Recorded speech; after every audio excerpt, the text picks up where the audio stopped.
Welcome to the Financial Freedom Podcast, where we interview remarkable people and share strategies for mastering money and living a meaningful life. With your host, Grant Sabatier, creator of Millennial Money and author of Financial Freedom, a proven path to all the money you will ever need. This episode is sponsored by BlockFi. BlockFi is an all-in-one digital wealth management solution for cryptocurrency investors. At BlockFi, you can invest in cryptocurrency as a way to diversify your investments and earn up to 8.6% APY on your crypto.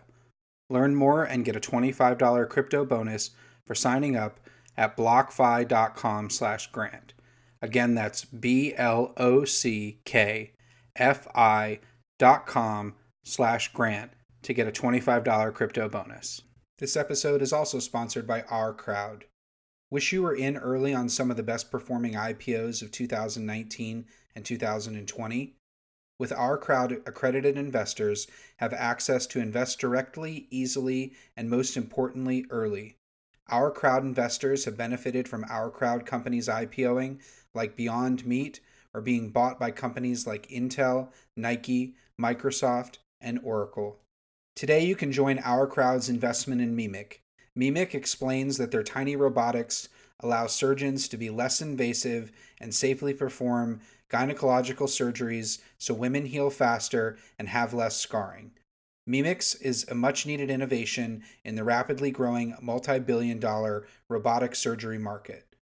You can get in early on Mimic and other unique opportunities at ourcrowd.com/grant. If you're interested in investing, you need to join Our Crowd. The Our Crowd account is free. Just go to ourcrowd.com/grant. All of the proceeds from this episode will be donated to the Food Bank of the Hudson Valley. foodbankofhudsonvalley.org. Hey everyone, welcome to the Financial Freedom Podcast.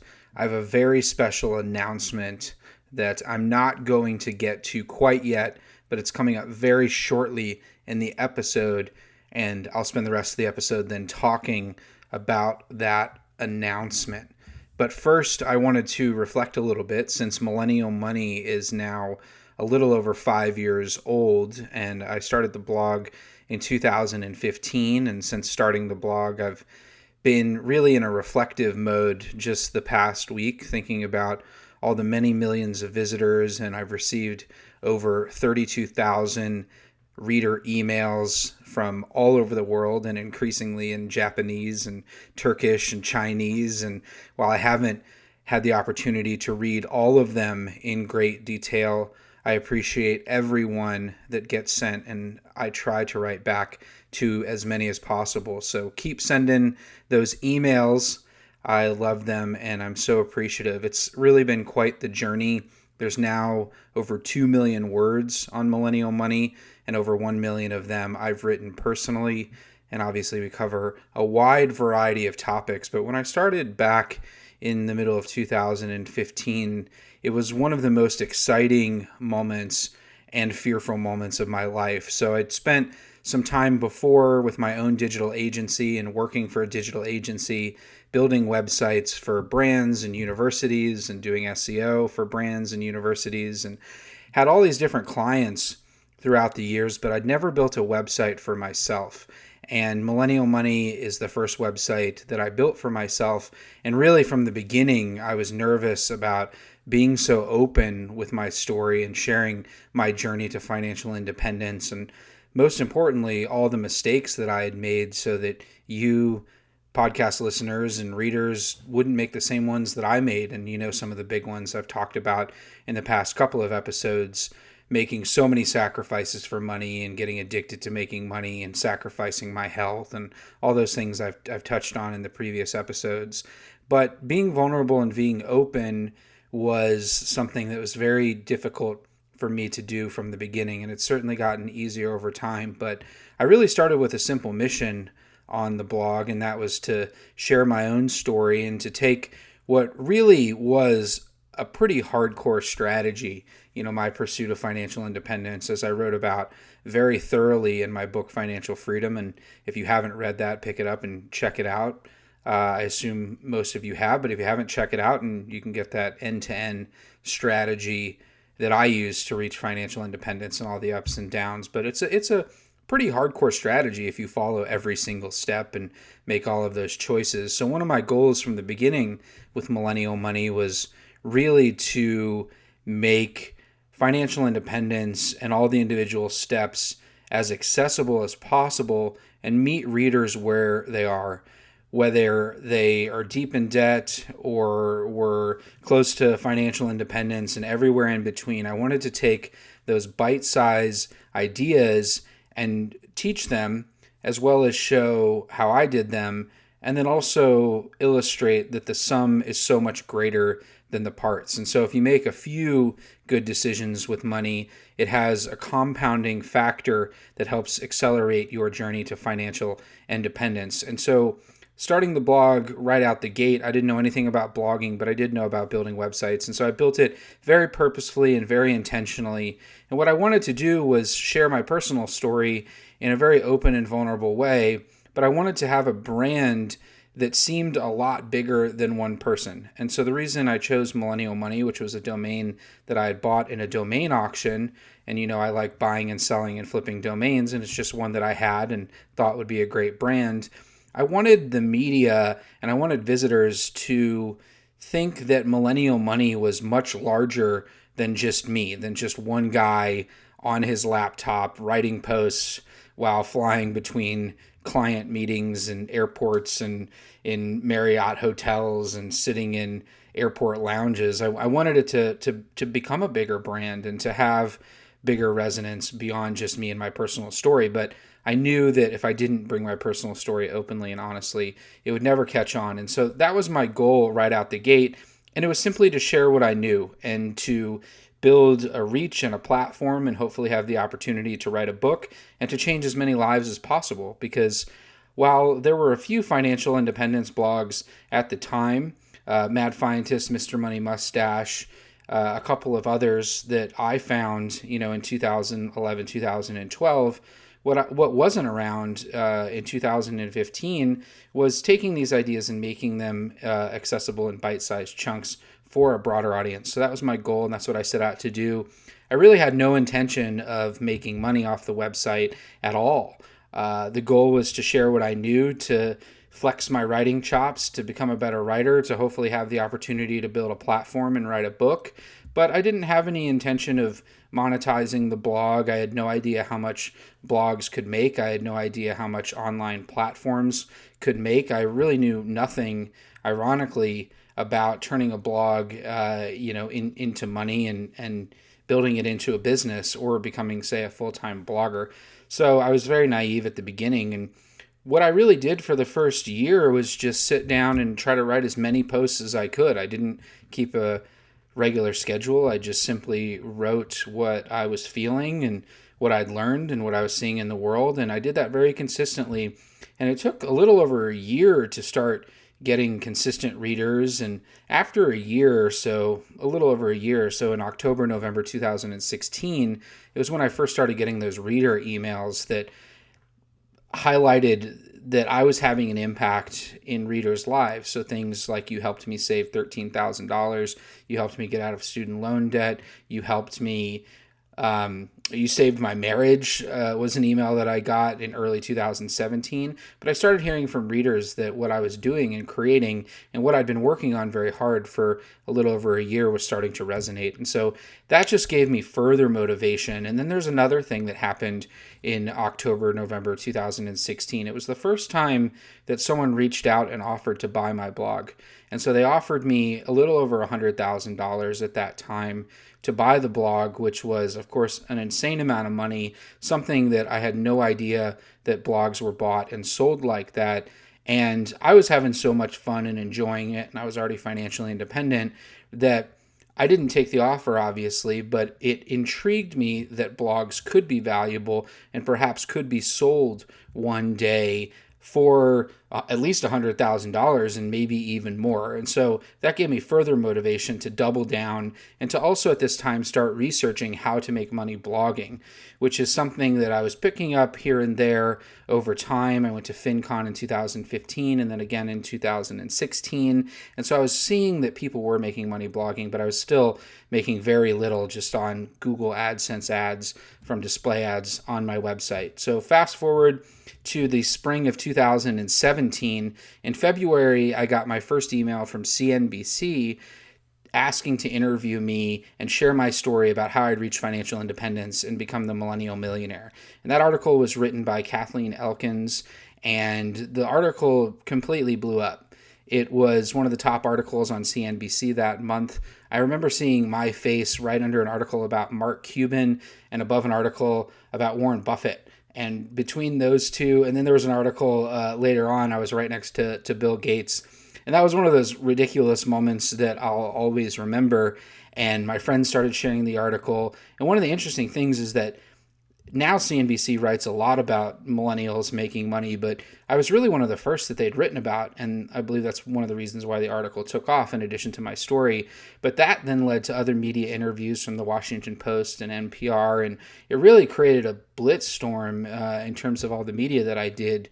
And since that time, I've done over 500 media interviews, but that was really kind of the beginning, and I really thought it was just my 15 minutes of kind of fame, and that this was my one moment to share my message. But it really created a snowball effect where the bigger the platform that I got on, it would just lead to more and more interviews. And then book agents started reaching out, and I got a book deal with Penguin Random House.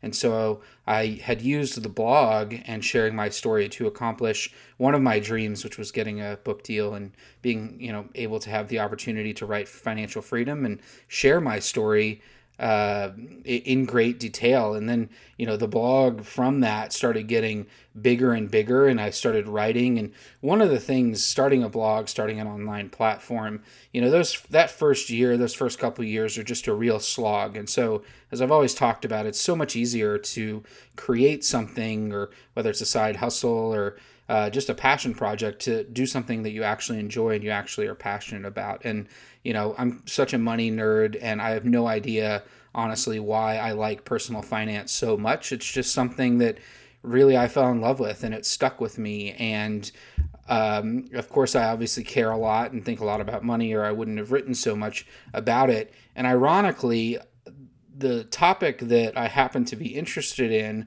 I would later learn in early 2018 was a particular online niche that could be very profitable. And so it was in early 2018, mid 2018, when I started connecting with other bloggers who I learned, were making $20,000 a month or $50,000 a month. Or I met one blogger who was making over $500,000 a month on their blog, sharing content that was very similar to my content. And honestly, I thought that mine was better. And so just seeing these models of how other people had grown their websites and monetized their websites, it inspired me to take the website more seriously and take my own advice that I should be trying to increase and or maximize the amount of money that I'm making for my time. And so I was very reluctant to turn Millennial Money into a business. From the beginning, I had no intention of it. And I was very reluctant even after I'd learned that some bloggers were making a fair amount of money blogging, and that blogging could actually be a viable income opportunity. And even though I was financially independent, money being a byproduct of something that I was passionate about not only would help me increase my savings and give me more money to invest, but it would also increase the impact that I can have in the world. And so something that I've done pretty steadily since 2017 is increase the amount of money that my wife and I give to a number of charities really across the world. And so that's one of those things I don't talk a whole lot about, but of course, having more resources, having more money gives you more opportunity to have an impact on the world beyond just sharing what you know or loaning your time. And so 2018, I started seeing this and realizing how much money you could potentially make blogging. And it completely shifted my mindset, where I'd written a lot in financial freedom and on the blog about building a lifestyle business, but I really hadn't built one myself. I'd actually failed at building a lifestyle business twice in my life. The first time I launched a company that literally took all of my time and energy, my own digital agency. And that was something that I was very poor at outsourcing the work to other people. But then I started a second company and had two business partners and was a little bit better at building a lifestyle business, but woke up, and had a number of employees and a bunch of clients and a business that was still dependent upon me in some ways. And so even with the two companies that I had launched that were successful, they required too much of my time. And honestly, even though I was making good money, they really stressed me out. And so I was actually very bad at building a lifestyle business. So the third time really being the opportunity to turn Millennial Money into a legitimate business really started in the middle of 2018 when I started adding more affiliates, which are simply, I started recommending companies that I used and recommending them and writing reviews from them. And one of the things I wanted to do early on was focus on monetizing the website, not by having readers pay for any content, but by having affiliate partners that when value was created, when I could connect a reader to a really good product that I liked or that I used, if I could create that value exchange between those two, then having that company pay me instead of the reader pay me. So I always wanted my content to be free in that sense, and was very unsuccessful with this at first because how you monetize your blog from an affiliate perspective and to increase revenue is very different than how my mindset was going into it. So I had to completely kind of rewire my mindset around that and start building the blog to make money, or to try to make money and to try to increase my Google rankings. And so by early 2019, when Financial Freedom came out, and stick with me here, I have a whole point behind why I'm sharing the history of Millennial Money and my mindset around it. I'm going to get to that in a second. But back in 2019, in February, my book, Financial Freedom, came out and got me so many media mentions and so many interviews and so many links. It increased my authority around the topic in Google's eyes. It's in SEO, it's called EAT, Expertise, Authority, and Trust. And so Google, from that book and from people linking from me or to me, it increased the potential of Millennial Money to rank for things on Google, to get more traffic, not only from Google, but from other media websites, to build my email list, to get more podcast subscribers. And so it really created that snowball acceleration in the beginning of 2019, where the website traffic started growing really substantially from the release of the book. And, I was very excited to release the book and get it out to the world and share everything that I knew, but I completely underestimated the impact that the book would have, not only on my life, to the extent that it gave me the opportunity to travel across the country and have over 80 events and meet thousands and thousands of readers, and also be translated into many languages and help me get emails from all these different countries and Instagram messages. And really, it enriched my life in so many ways that I couldn't even have imagined. But it also helped my website immensely, and that's something that I naively wasn't really thinking about. But the website started to rank for things on Google that it hadn't ranked for before. New visitors started showing up. They started spending more time on the website, learning about how to make, save, and invest more money. And here I had an opportunity to connect these readers to valuable products, to valuable services. And I have a very, very high bar for the partners that I will work with on Millennial Money. I'd say 85%, maybe 90% of the companies that reach out wanting to work with Millennial Money, I say no immediately, just because I don't believe in their service. I don't believe in their product. I don't know their service. I don't know their product. I hadn't worked with them before. And so the barrier to entry is extremely high for all the partners that we worked with.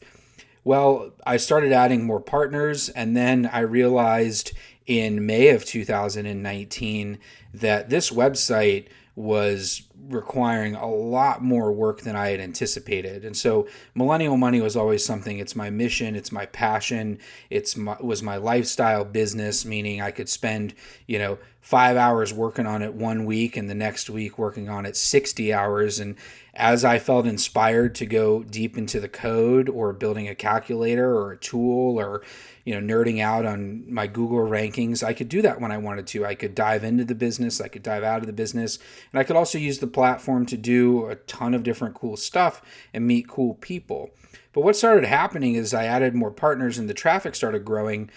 With more moving pieces, it was just taking more and more of my time, and I had to spend more and more of my time doing things that I didn't enjoy. Chasing after partners who wouldn't pay, chasing after writers who wouldn't deliver assignments, chasing after a lot of people. And so I started to have to do those things that I never really enjoyed being an entrepreneur. And I realized that I needed to hire some people. And so I hired one person to help me out. I hired 2 people. I hired 3 people. I hired some additional writers to expand content. And then I'd hired over 7 people, actually 8 people at one point. And then I was spending my time not only writing content and managing the website and the partners, but I was also spending my time managing these 7 people. And once again, I was managing a business. And while it was more of a lifestyle business, I could certainly stop and not, do less one week and do more the next. When something is growing and you see it growing and you've put in all of this effort, in a lot of cases, it's dumb to not keep building the thing, especially if it's mission driven like Millennial Money is. And so I'd feel guilty those days that I didn't put in, 8 or 10 hours. And here I was financially independent. And all of a sudden the blog was starting to stress me out a little bit. And I built this thing that I could see to get it to the next level, or even just to manage it as it was growing, was not only taking more of my time, but it was creating more stress in my life. And I'm really good at building things. Actually, I wouldn't even say I'm good at building things. I'd say I enjoy building things in my life. But once I build them up, managing them and all the moving pieces, I'm not as great at. And so, we all have different strengths, and I've talked a lot on the podcast recently about it's important to find your own limits in your life, and managing people is one of those limits in my life that I recognized a number of years ago. I'm just not that great at. I am not a great manager. I don't enjoy it very much. And here I woke up now last year in June with a team of 7 people and a growing business, and one that required more and more of my time. And it wasn't making correspondingly more money, and so I was actually having to pay money out of my pocket, and it wasn't sustaining itself. So in July of last year, I had the hard decision of, do I scale this back? Do I take my foot off the accelerator? Do I downshift at the risk of the site declining in visitors and fewer people learning about financial independence and financial freedom and how to save money and how to invest? And of course, there are so many personal finance websites out there, and there are a lot of great personal finance websites out there. But one of the things I think a lot of them miss is how all the pieces fit together. And that's why I've viewed Millennial Money being so important, because I want people to understand that money comes second in this equation. It's always about what kind of life do you want to live and how do you use money to live that life, not how do I just make a ton of money and acquire a bunch of resources and build a ton of wealth. None of that matters if you don't enjoy your life. And so that key piece. And then the second piece, that time is so much more valuable than money. Of course, I've talked about this so many times on the podcast and in the book and on the blog. And a lot of personal finance websites, they're focused on just the money, the money, the money. What trade-offs are you willing to make for the money? But as you know, money is infinite. You can always go out and make it, but you're not going to get back this moment. This moment is really all we have, and time is so precious and so valuable. So deciding when it's worth it to make the trade-off for money is even more important. So those 2 ideas are central to Millennial Money and really make it stand out and differentiate it from a lot of the personal finance websites out there. So that was really important to me, but I had to make a hard decision last July. Do I grow the website? Do I bring on more team members? Or do I scale it back and risk having the mission reach fewer people? And as you know, this work is always mission driven for me. And the blog has continued to make more money. I've continued to get more opportunities, but I was financially independent going into this. And so a vast majority of the money that I've made and that my investments have made since 2015, I plan to give away in some fashion or form, and have given away a fair amount, and I'm increasingly giving away more. And there's nothing wrong to have money be the byproduct of something that you're passionate about, as long as you're enjoying it. And that's one of the things I was really enjoying, building the blog and building the brand and reaching, this platform has made my life so incredibly rich, and I'm so grateful for everyone listening. I mean that from the bottom of my heart, and I know that you know that I do. And so I decided to make the tough choice that I'd moved to New York. I had some time, and I was going to commit the next 2 years to continuing to grow Millennial Money, no matter what it took, to get the message out to as many people as possible. And, I was 34 at the time, and just made the commitment to keep growing it. And so worked very hard with my team to continue to grow the site, and it's continued to grow month over month since last July, to now where it's one of the largest personal finance websites, not only in the US, but in the world. And a couple of months ago, in the middle of the pandemic, around March and April, the traffic just exploded, and I started getting more emails than ever and more opportunities than ever, to the point where I was getting over 400 emails a day from potential partners, which, if you want to build a successful business, is a great opportunity. But for me, I realized that I was going to have to make a big change if Millennial Money was going to continue growing, and that I was no longer, after a lot of reflection, I realized that I was no longer going to be able to grow Millennial Money just by myself and with my team of 7. So there are a number of companies over the past year that have reached out to me, interested in partnering up to scale the website and take over operations, or take over, partner management, or some area of the business. And I had to make the decision, do I hire 10 to 15 more people and all that entails, and managers, and set up a larger infrastructure with more overhead and more moving pieces, and probably more stress for me, because whenever you own a business and you have more than 5 employees, what happens is, and you have managers and you have multiple levels of management, what happens is the fires, they go up the totem pole, they go up the pole, they go up the ladder. And so you spend most of your time putting out fires and dealing with employee issues or partner issues, and less time doing those things that you love, which in my case are writing and recording podcasts, and I'm working on another book and doing some other cool things, and really enjoying my life. And so I made the decision that I didn't want to do that. I didn't want to hire 10 or 15 more people to keep growing the website. And so I needed a partner who could help me take it to the next level. And I ended up having over 30 conversations with potential partners in many different forms, from completely outsourcing to selling the website, to selling part of the website, to bringing on a silent partner, to bringing on an active partner, to expanding and selling shares in the company. And after many conversations and many phone calls and a lot of soul searching and a lot of reflection, I had to make a decision. What is the best path forward for Millennial Money, which I started 5 years ago, which is my baby, which is the thing in my life that I've created that I'm more proud of than anything else.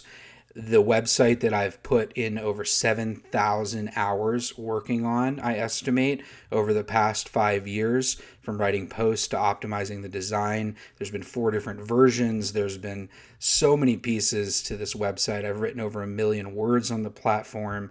I've had the opportunity to engage with tens of thousands of people and many, many millions of visitors across the world. And I've accomplished my goals with it. I've accomplished my dream of building a platform and building an online business and writing a book and creating content and connecting with readers all over the world. And so while my mission is stronger than ever, and in fact, I'm doubling down on my mission, the day-to-day management of the website and the platform and the business simply became too much for me to manage on my own. And so it's with great excitement as well as a little bit of fear to announce that Millennial Money has been acquired by the Motley Fool, the investment website based out of Alexandria, Virginia, one of the biggest personal finance websites in the United States and the world. It was acquired last week, and so now they have full ownership of the website, and I've signed on to stay on and keep writing and keep managing the strategy and keep writing the newsletters. And this podcast is still mine. It wasn't included in the sale. I'm going to keep doing the podcast. I'm going to keep doing everything that I enjoy doing, and now they can take over all those things that I don't. And so one of the keys of me selling the website, one of the things that it was very important was for me to find a partner that I believed could take Millennial Money to the next level and not run the website into the ground or not make sacrifices for the website and for the community. Someone that could truly steward the website into the next level. And after all the conversations, I felt like the Motley Fool was the perfect fit and the perfect partner. And you know that I don't say that lightly. We had many, many conversations. And not only that, I was very familiar with the brand. I actually grew up about 7 miles, my childhood home, the one I had to move back into when I was 24 and move back in with my parents. My childhood home is 7 miles from their headquarters in Alexandria, Virginia. So I grew up knowing about the Motley Fool. It was something that was talked about in Northern Virginia, where I grew up. It was started in 1993 and has been around a long time. And interestingly enough, the acronym FIRE, Financial Independence, Retire Early, was actually coined in a Motley Fool AOL forum in the 90s.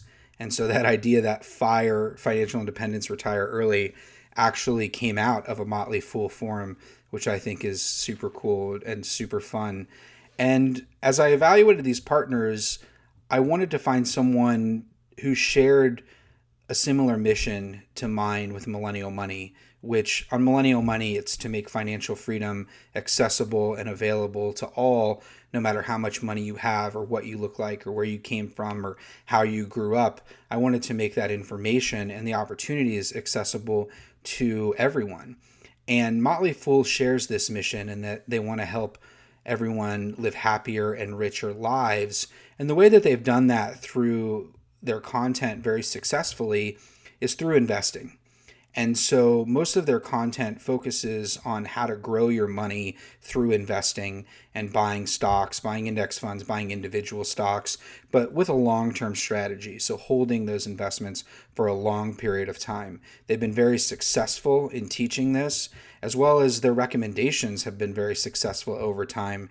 And they've got some huge fans all around the world who I've had the opportunity to encounter over several years. And so they've got a great brand, a great platform, a great team, and they're really great people. And that was one of the things that won me over as well. Just in the conversations I had with their team, they're very human. They're very focused on living lives that they love. They, practice what they preach. They believe in helping everyone live richer lives and making a little bit of money in the process. And so they have been a very successful company and successful business. And they have a lot of skill sets that I don't have, not only because they've been doing this for over 27 years, but they're a much larger company than my 7 team. So I believe they have over 450 people that work for Motley Fool around the world. And so the amount of resources and the amount of opportunities that the site will have to grow and develop and evolve, I'm extremely excited about. And after a short break, I'm going to chat with Laura Cavanaugh from the Motley Fool about the plans for the future of the website, and I'm really excited to bring her on the show. But now a quick word from our sponsor. This episode is sponsored by BlockFi. BlockFi is an all-in-one digital wealth management solution for cryptocurrency investors. At BlockFi, you can invest in cryptocurrency as a way to diversify your investments and earn more than you would at a bank. They offer a no hidden fee BlockFi interest account with an annual return of up to 8.6% APY. You're probably wondering how such a high return is possible. The way it works is simple. BlockFi makes its money by lending your crypto to institutional clients like banks and investment companies. Because they are lending your crypto at a high interest rate, they can then pass along that high interest rate to you. It currently works with Bitcoin, Ethereum, Litecoin, or stablecoin. They are committed to trust and transparency and have big name investors that include university endowments. As the industry leader in crypto investing, BlockFi is easy to use, has no minimums, and no lockup periods. If you're looking to buy crypto or earn a high rate of interest on your crypto, you should definitely check them out. For a limited time, you can earn a bonus of $25 in crypto when you open a new account. Just go to blockfi.com/grant to get started. Again, that's blockfi.com/grant to get a $25 crypto bonus. Hey everyone, welcome back to the podcast. I'm really excited now to chat with Laura from the Motley Fool, who leads the distribution and acquisitions team. And I've been working very closely with her over now many months to transition Millennial Money over to the Motley Fool. And I just can't be more excited to join the Motley Fool family and partner up with you guys to grow the website. And there's so many exciting things to come with Millennial Money. And that's what I'm most excited about. This isn't just a sell your website and then let it ride off into the sunset. We have really big plans for Millennial Money, and partnering up with the Motley Fool gives us access to so many more resources and team members. And, you know, the thing that I love most about the Motley Fool is just the alignment of our mission. And then more importantly, the team. You guys are just incredible people, you know, in this day and age to find truly high integrity, honest, open people who share your mission is quite rare. So I couldn't be more excited. Thank you so much for having me, Grant. I am also so excited for Millennial Money to be joining the Motley Fool family. Like you were saying, our brands couldn't be more aligned, and it's going to be amazing to grow this audience together. So for those who are or maybe aren't familiar with the Motley Fool, tell us a little bit about it. Sure. So the Motley Fool was started over 27 years ago by two brothers, Tom and David Gardner. They founded the company for a similar reason to Millennial Money, which is ultimately to help people reach their financial goals. And this is still the number one driving force for our organization today. We are very much guided by our purpose, which is to make the world smarter, happier, and richer.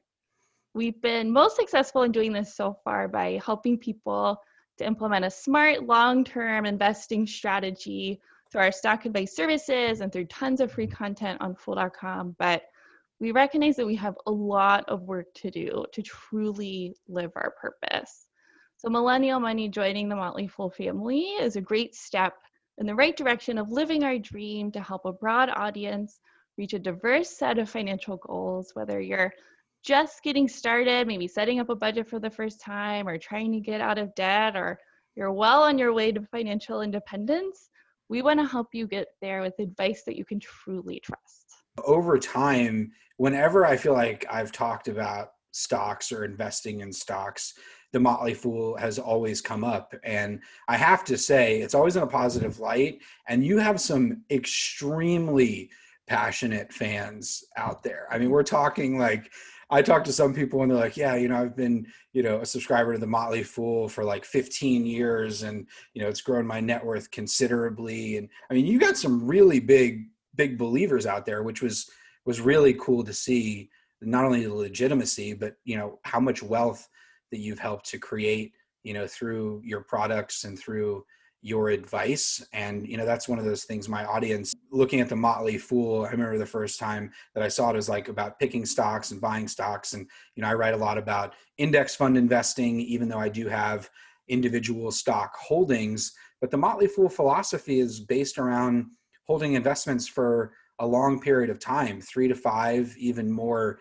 years. So this isn't about, you know, getting rich quick or buying in and out of the market or day trading. This is about investing in valuable companies that are valuable businesses that will grow over time. Can you talk a little bit about sort of the Motley Fool investing philosophy a bit?